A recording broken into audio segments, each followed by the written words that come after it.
nagagalak sa umagang ito na makapaglingkod sa ating Panginoon. At salamat ako, maging kabahagi din po ako ng pag-awit. Kasi nga po ito yung Women's Ministries Emphasis Day.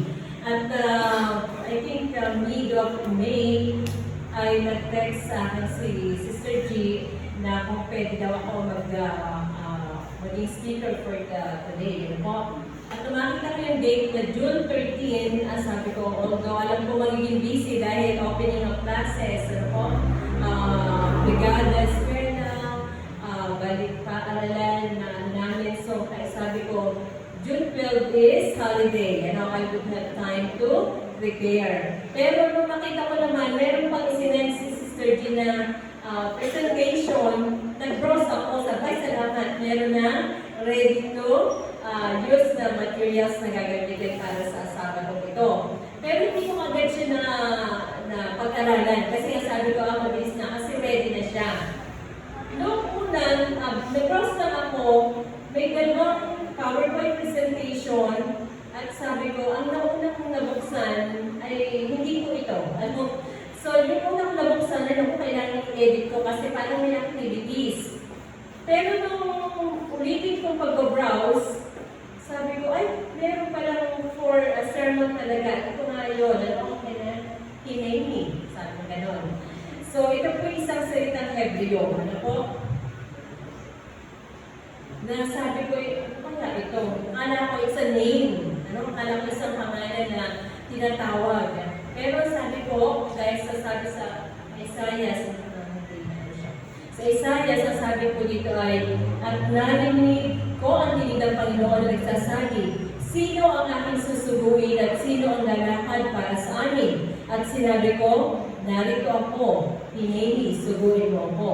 So tayo po'y manalangin. O Lord ng Diyos, mahabagin sa lahat, kagaya po na nasa talatang ito, na ang bawat isa sa amin, nawa ay tumugon, na kagaya ng sinabi ni Isaiah, narito ako, subuin mo ako.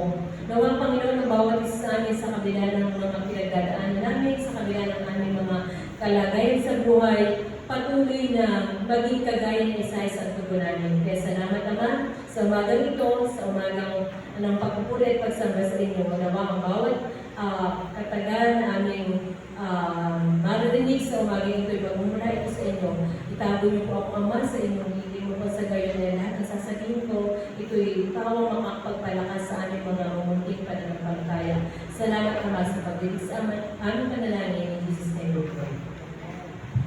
So, kagaya po nung Hebreo salita na hinay sabi po doon, ay isa po ito, masasira yung presentation, may isang salita po ito na magsasabi ay hindi lamang basta sa ibig sabihin na narito po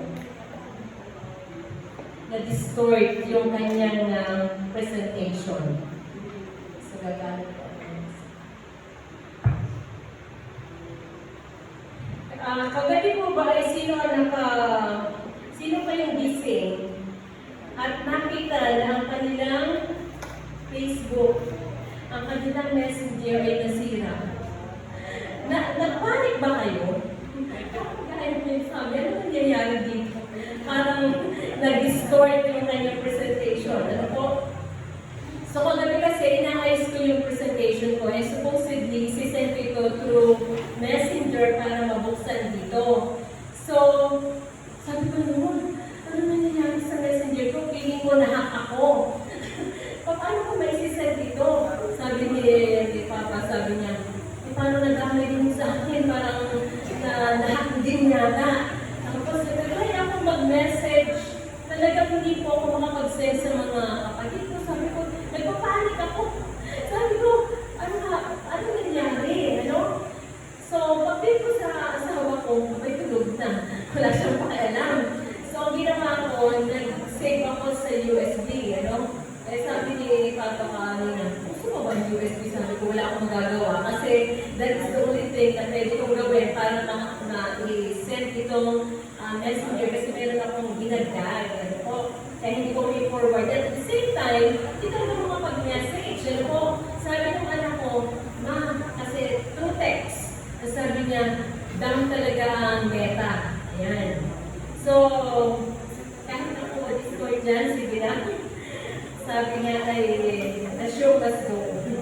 Ano? So isang napakaganda salita ng Hebreo na tinatawag na hineni. Na simpleng salita ay narito ako. Pero sabi dito ko ay hindi pa dito ang tunay na kahulugan. Ano? Na hindi lang ang basta narito ako. Ano? Hindi kayo lang kagaya ng sinabi ko kay Sister Nina, sige po.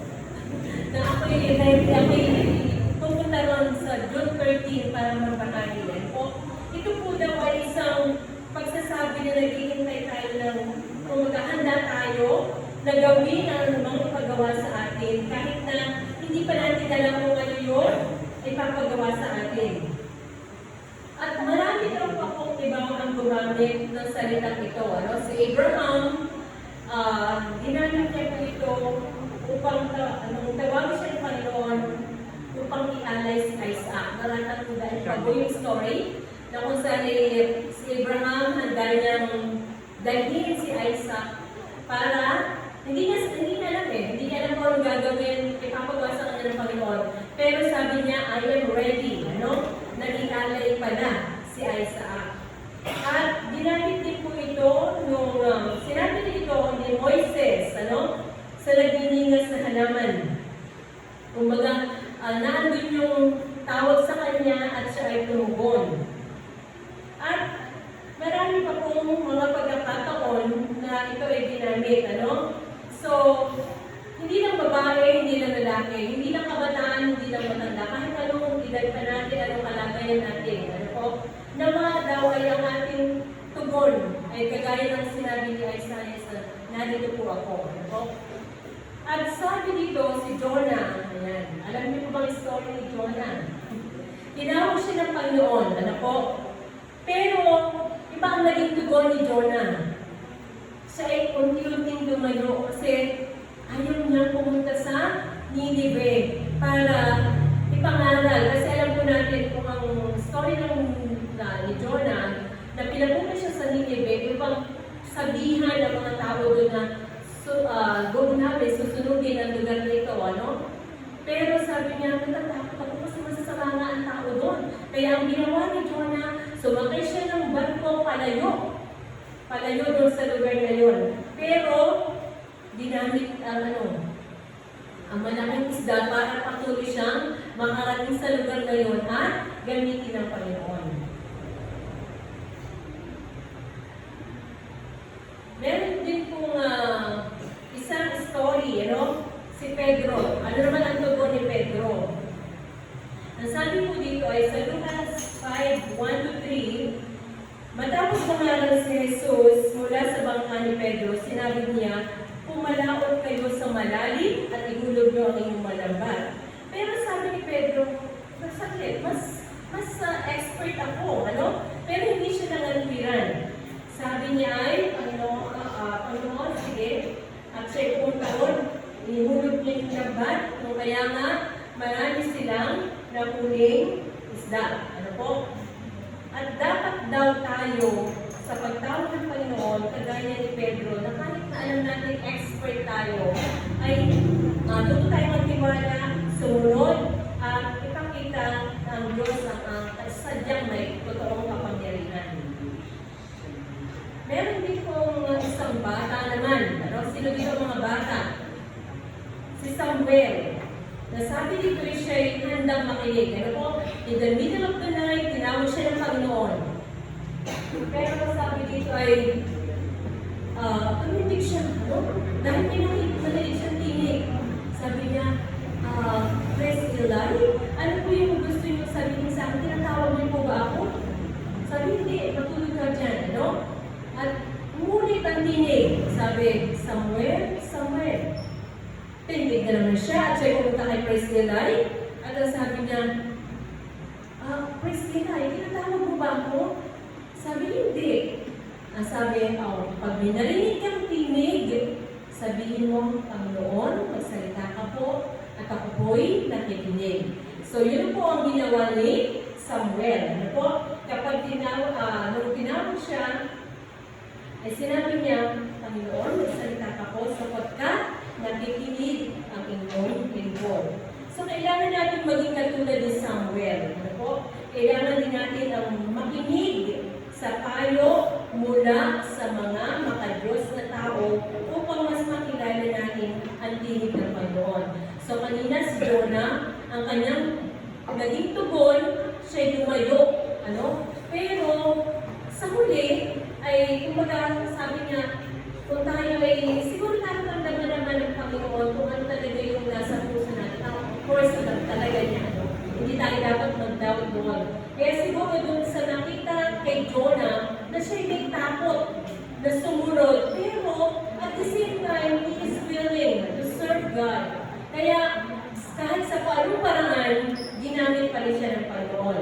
At si Pedro, kahit alam niya ng expert siya sa pangingisda, ginamit pa rin siya ng Panginoon, hindi lang sa totoong pangingisda, kundi pagmalakaya ng mga tao. Ako? At dito naman kay Samuel, kahit bata siya, na hindi, kumbaga, kulang pa yung kanyang expertise, ano? Pero nakinig siya sa tinig ng mga tao na pwedeng makapagpayo sa kanya. So, ito po yung iba't ibang tugon. At meron pa po, ano ang balo ng Sarepta? Sarepta. Yan. So, sabi sa unong hari 17, may isang balo, ano? Na sabi niya, anak, ito na yung huli natin kanina at langis. Pagkakain natin ito, tayo ay mamamatay na. Sabi niya ngayon. Ano? Kung mag-iintindihan niyo yung kanyang anak kasi nga during that time, tagdutong, wala na siyang means, ano? Para mapakain ng kanyang anak. Pero biglang dumating, ano? May dumating na isang propeta Elias, ano? Sabi niya, pwede mo ba akong ipagluto ng tinapay? Sabi niya, sabi ko lang sa anak ko na ito na lang yung huling takal ng kalingan na lulutuin ko para makain namin at wala na tayong makakain. Pero meron pang nanghihili sa labas. Anong gagawin ko? Sapagkat itong isang balong ito ay meron siyang pananampalataya. Ano? Alam niya kung ang lalaking itong sinugo sa kanyang pintuan ay isang sugo ng Panginoon, niluto na yung harina at ibinigay niya. Ano? Sapagkat sabi ng propeta, bigyan mo ko at hindi ka mauubusan. Yan. So, pinaghawakan niya yung salita mula kay propeta Elias. At niluto niya at alam naman natin ang history na talagang lahat, kinuha niya yung mga lalagyan mula sa kapitbahay, ano yung mga lalagyan nila doon. At until, ayun na magkaroon ng panibagong ani, hindi sila naubusan ng langis at harina na kanilang gagamitin. Isa pa pong story ay si Maria. Ayan. So, ang pinig naman ni Maria, ang sabi, isang pinakamagandang tugon, na pwede natin marinig. Sapagkat nagpakita o isang anghel sa kanya, siya isang birhen, at nagsabi, ikaw ay pinagpala, ikaw ang magiging, ina ni Jesus. So, parang, kung ikaw ay isang dalaga, sabihan ka nun, at sa inyong mga kapitbahay, ano sasabihin? Ay, ako isang dalaga. Paano kung magiging puntahan ng anak? Pero, hindi iniisip yun sapagkat siya ay naniniwala, siya ay pananampalataya sa Panginoon. At sabi niya, narito, ang alipin ng Panginoon mangyari sa akin ayon sa iyong salita. So, napakaraming iba't ibang tugon, iba't ibang karanasan mula sa Biblia na kung saan pinagkaloob nila ang kanilang buhay. Na sige po, gamitin niyo ako, kagaya sa panahon natin ngayon. Mga sa modern times natin, ay marami din po tayong mga babae at lalaki na ginamit. Ito ay si Annie Beatrice Carmichael. So, isa siyang kabataang babae na tumugon sa tawag ng Diyos bilang misyonera sa India. So, siya po ay nagligtas ng marami, libo-libong mga batang babae mula sa pang-abuso at prostitusyon.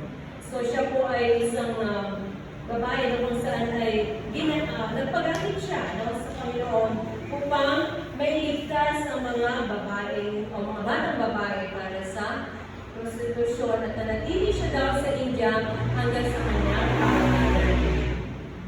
Isa rin po si Minnie Scharfenberg, isa po siyang Adventista, kabatang Adventista na kauna-unahang daw na kabatang Adventista na pinapunta sa Korea. Naglingkod siya doon bilang isang conductor. So, sabi dito, iniwanan niya, hindi na inisip, dapat siya ikakasal na, pero dahil hindi Adventist yung kanyang mga pangasawa, iniwan niya at siya ay naglingkod sa Panginoon. Marami pa po kagaya ni Harriet Tubman, Mother Teresa, Corrie ten Boom. Sila yung mga babae, na kumbaga ay ginamit nila ang kanilang sarili upang maglingkod sa Panginoon. Si Harriet Tubman ay isang devout Christian, na siya naglingkod sa Panginoon sa pamamagitan ng pagiging spy sa panahon ng Union Army.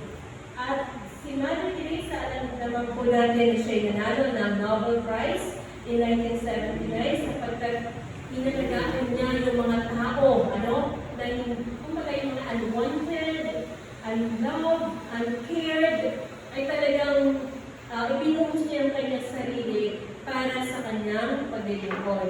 At si Harriet Tubman naman, si Corrie ten Boom, a Dutch watchmaker na during the Dark Ages, kumbaga, may mga sa World War II, ay yung mga Jewish people ay pinapatay, ay kanyang sinalta, kumbaga inalagaan niya.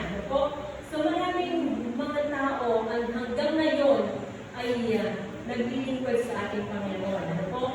So, sa panahon natin ngayon, iba't iba ang ating kalagayan. Meron tayong mga bata, estudyante, mga nanay, nasa mga tahanan. Pero sabi ko dito ay, kung tayo ay marami ang pipili na gagamitin ng Diyos, baka ang piliin daw natin ay yung magaganda, yung matalino, mayaman, maraming kakayahan. Parang din yun di ba kapag magpo-promote sa isang company, pinipili talaga yung sakit. Ito yung personality, personality, and everything. Pero ang sabi ko ng Panginoon, mula sa 2 Chronicles 16:9, ang mga mata ng Panginoon ay tumingin sa buong lupa upang palakasin ang mga may puso, lubos na nakatalaga sa Kanya. Sinasabi po natin na kagaya nila Jonas, Peter, Samuel, yung balo sa Sarepta, si Maria, si Annie, si Mimi, si Maria, Mother Teresa, ay may iba't iba po tayong kalagayan. Pero sabi, kagaya ng sabi dito, hineni, narito ako. Ang pagsasabi daw dito ay may kaakibat na pagsuko. Pagsuko ang sariling tala natin. Kami mag-asawa ay may talk kami, conversation kami na Papa, kasi ilang taon na lang, magre-retire. Sabi namin, kasi syempre during itong aming pag-aalaga sa mga anak natin, may mga responsibility pa kami. So pag-retire na kami, wala na kami siguro aalagaan, may sariling buhay ng mga anak namin. Sabi namin, mag-mission tayo, magiging missionary kami. Pero sabi, nagtatanggap tayo sa atin at the age of 60, 65 na siguro, good na rin na. Pero sabi nga namin, ito yung struggle. Nandun ako sa point na, yung singkwentahin na Jean, na nararamdaman mo, nagdanamda yung mga kamay mo, magising, Tapos, minsan, ano nga ba yung gagawin ko? Nakakamukha ng ano na, nakakalimot ka na. At sa mga babae, sikwentahin, yung hot flashes, biglang, ano, hindi, ano ba itong nararamdaman ko? Hindi ko maintindihan, ano po. So, naandun yung, parang struggle ko yun, ano? At itong, bago magpasukan kami sa klase, meron kaming annual physical examination. At kailangan magkaroon ng yung blood chem. Tapos, nagkataon na, siyempre, ngayon pala po ay libre ang mga blood chem. Magpapa-schedule lang kayo sa mga hospital or doon sa yakap program ng PhilHealth, ano? So, kailangan lang kayong gamitin lang natin yung mga privilege na yun. So, ginawa ko schedule ako ng mammogram, ng breast, yung parang, basta may mga check-up na ganyan. So, lahat, ano, then, praise God, kasi lahat ng ano ko ay okay naman daw. Medyo tumaas lang yung cholesterol ko. Sabi ng doktor, sabi ko, Dok, anong gagawin ko sa mataas-taas na cholesterol? Sabi, mag-diet ka. Kailangan ka mag-diet. Okay po. Pero, Dok, wala na bang iba? Sabi ko, sige, parang ma-set your mind mo na okay, mag-2D echo ka. Yan. Yung 2D echo ko ay, I think next week pa yung result. So, ibang result okay na. So, I'm waiting for the 2D echo result. Pero everything daw ay diet. So, kailangan ko pala mag-diet sa mga ganitong ginanaan ko. So, yung struggle ko, dahil sabi ko kasi, God, ang gusto ko po ay tumanda na walang pain. O yun yung ano ko sa Panginoon.